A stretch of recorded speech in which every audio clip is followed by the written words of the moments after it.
Багштай баярлаа. За өнөөдөр челленжийн 24 дахь өдөр.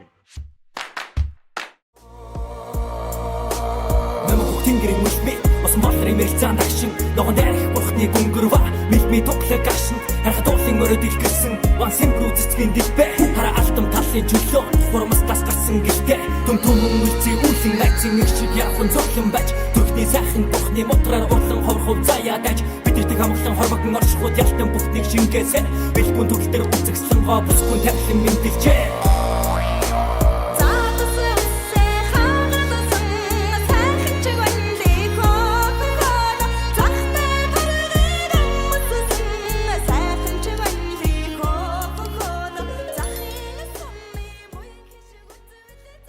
Мөрлийн тусалд хамт тусгал хийсэн, заасан, намайг чирсэн багштай баярлаа.